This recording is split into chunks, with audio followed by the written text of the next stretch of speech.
مکوا ژورشته ای منزل دی ارز منزل غرو سره ټکرشته. قرآن فرمائی برد الله الذين كفروا بغيظهم لم ينالوا خيرا. الله جل شانه کافران د خپل غیظ او خشم سره یو ځای دې ته رد کړل، خوشحالي وتنبول او هیڅ خیر ته ونه رسېدل، کوم خیر یې ترلاسه نه کړی شو. وکفى الله المؤمنین القتال، الله جل شانه په قتال او په جنگ کې مؤمنانو ته کفایت وکړ، الله د دوی د مرستندوی په ایس کافي شو. وکان الله قویا عزیزا، یقینا چې الله قوي او عزیز و غالب دی. وانزل الذين ظاهروهم من اهل الكتاب من سیاسیهم، او راکوزی کړل د اهل کتاب هغه ډلې چې د کافرانو ملاتړ تایید یې وکړ له خپلو کلاګانو او د هغوی په زړونو کې روب او بیره واچوله. یوه ډله د هغوی وژنئ او بله ډله یې د اسیرو په شان نیسئ او د هغوی ځمکه او ملک او اموال یې تاسو ته په میراث درکړ او هغه ځمکه یې تاسو ته په میراث درکړه چې تاسو کله نه وه پایمال کړې. وکان الله علی کل شیء قدیرا، یقینا چې الله جل شانو په هر کار قدیر دی.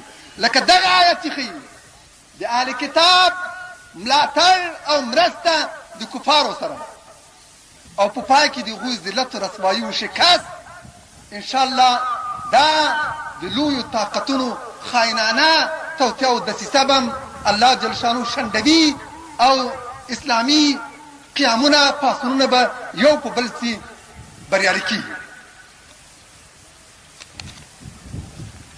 ورونو،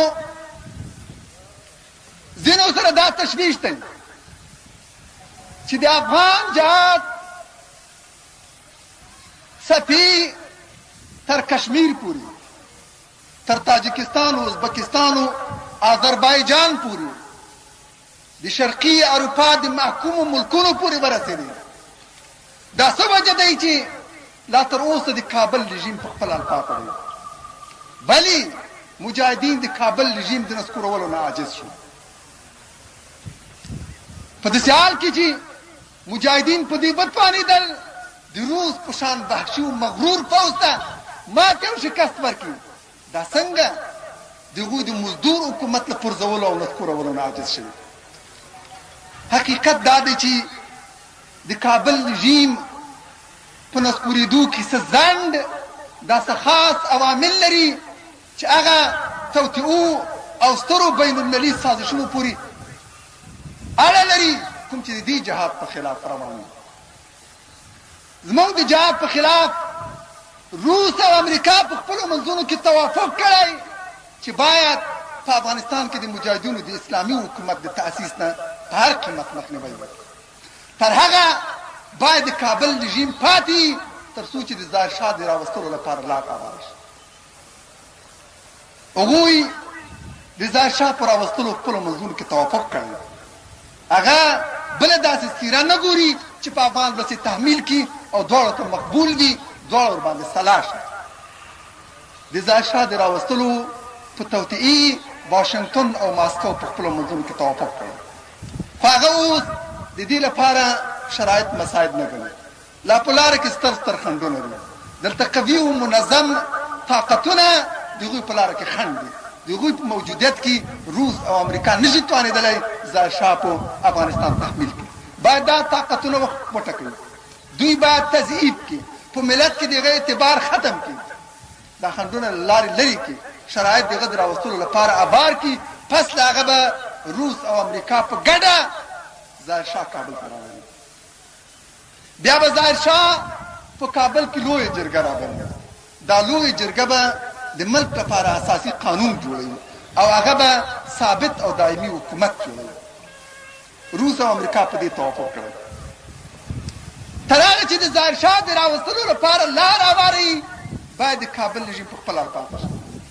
موږ لا دمخه ویل چې امریکا ته د مجاهدینو تر حکومت یو کمونیستي حکومت غوره او بهتره ښکاري. دې ته تیار دی چې په افغانستان کې یو کمونیستي حکومت ومني، خو د مجاهدینو اسلامي حکومت ورته لوی خطر برېښي. دا دی لله الحمد د غرب دا چې پرون د افغان ولس د ملاتړ درواغجنه دعوا کوله څېره هم څرګنده شوله. د هغو کسانو اشتباه هم رافه شوه. زه به اشتباه ووایم کوم چې ګمان یې کول یا یې تمه درلوده یا یې ځان دوکه کولو یا یې خپل ولس دوکه کولو چې کیدای شي امریکا زموږ دوست دی.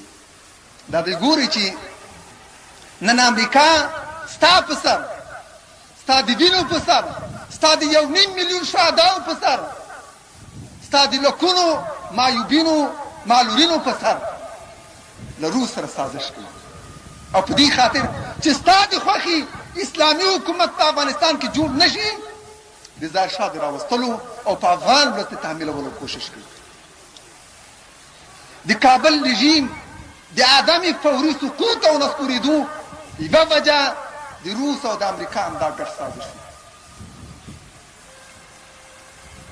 تاسو لیدل چې په کوم محاذ او معرکه کې مجاهدین فارېدلي د عسکري فتحې وروستي درشل ته ورسېږي زموږ په خلاف دغسې توطئې اعمال شوي، داسې اقدامات شوي چې دا فتح وځنډوي، تبلیغات شوي، وسیع او منفي زهرجن تبلیغات دي بي بي سي اوسه د امریکا له لارې پیل شوي تر څو مجاهدینو کې شکوک شبهات را پیدا کړي، هغوی له جنګ نه په شا کړي، د آینده په نسبت هغوی مایوس کړي او پرې نه دي چې هغوی په عسکري لحاظ په یو معرکه او کشمکش کې کامیابي ترلاسه کړي.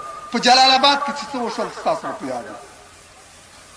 له 14 ولسوالیو علاقهداریو نه 12 آزادې شوې.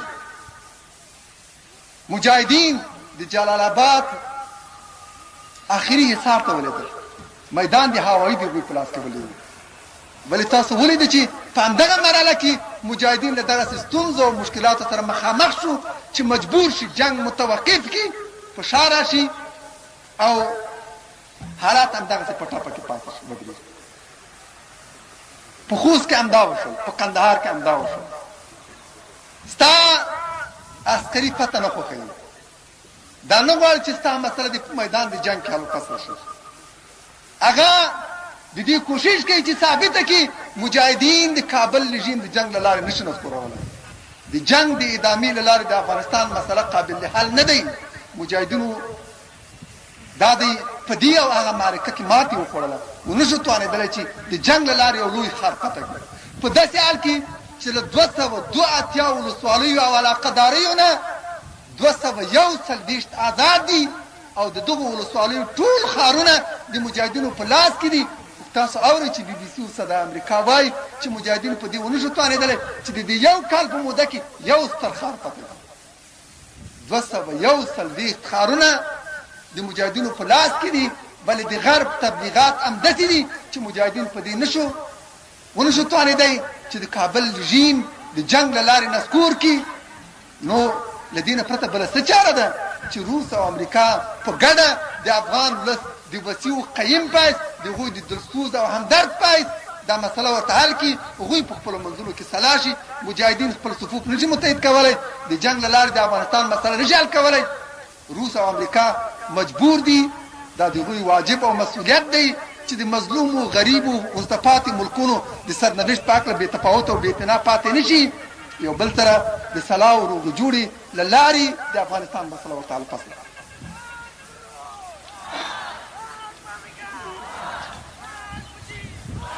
روس و امریکا همه مقصد خود میخواهند، روس و امریکا همه مقصد خود میخواهند، نیست کس در غم کس نفع به خود میخواهند. مرگ بر روس، مرگ به امریکا، زنده باد مجاهدین افغانستان.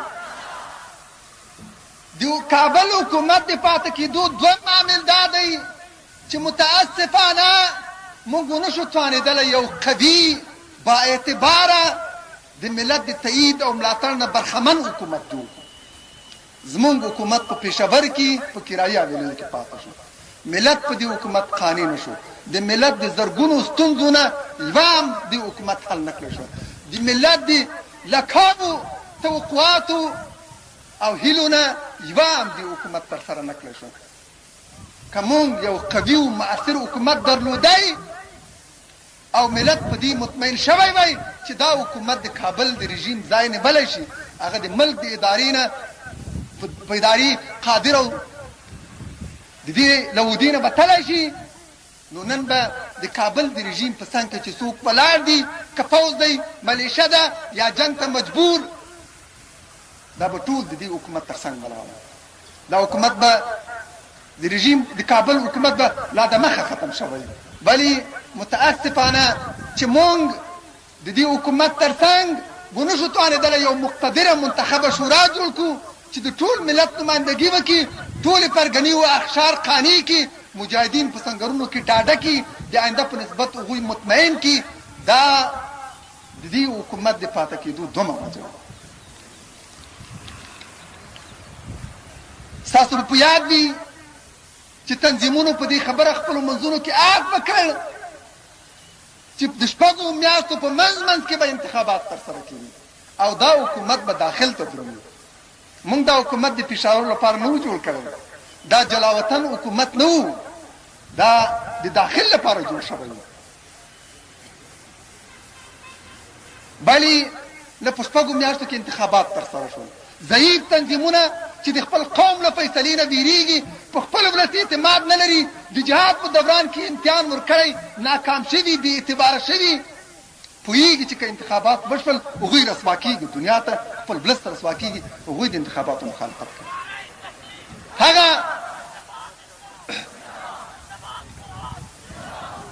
هغه تنظیمونه چې بهرني سازشونو ته تمه لري، ګمان کوي چې که روس او امریکا په خپلو منځونو کې سازش وکړ، دوی ته به په راتلونکي حکومت کې دلخوا برخه په لاس ورځي، هغوی د انتخاباتو مخالفت کوي.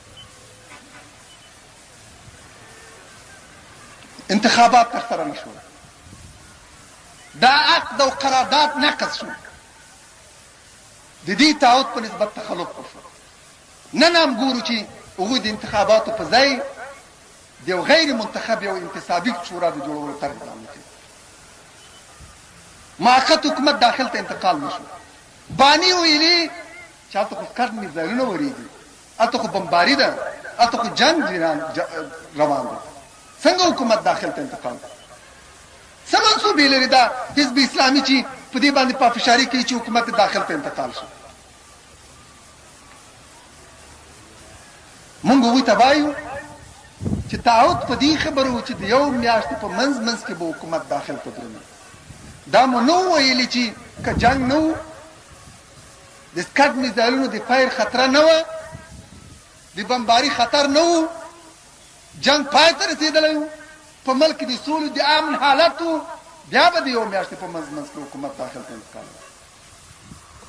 که ستاسو شرط همدا وی، نو په فیصلې او تعهد کې باید دا خبره لیکل شوې وای چې که جنګ نه و، سوله وه، د میزایلونو خطر نه و، بمباري خطر نه و، بیا به حکومت داخل ته انتقال وي.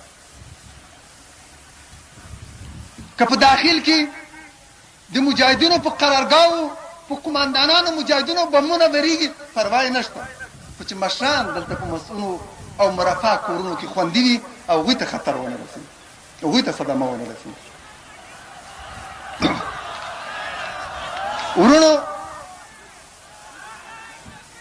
همدا دعوا کوي چې مونږ انتخابات په دې خاطر ونه کړل چې جنګ دی.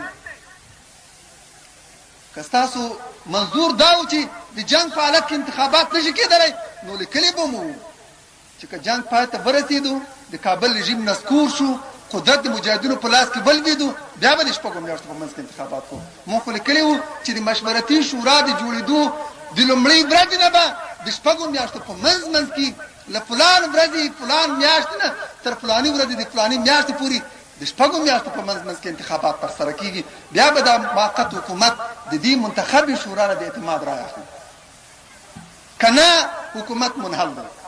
پکار خو دا و چې دغو تنظیمونو د همغه 6 میاشتو د پوره کېدو نه پس اعلان کړی وای چې ورونو مونږ منتخبه شورا جوړه نه کړی شوه، حکومت مو داخل ته انتقال نه کړ، نور مونږ له حکومت نه استعفا کوو، باید ملت په خپله تصمیم ونیسي، بیا یو بله شورا دایر شي، تنظیمونه په خپلو منځونو کې کښېني، د راتلونکي حکومت په هکله فیصله وکړي، موږ متاسف یو چې په خپل وعدو وفا ونه شو کړلی انتخابات تر سره نشو منتخبه شورا جوړه نه شوه حکومت په داخل کې انتقال نه کړ دا حکومت ناکام شو په دې خاطر موږ لاسونه اوچت استعفا کړو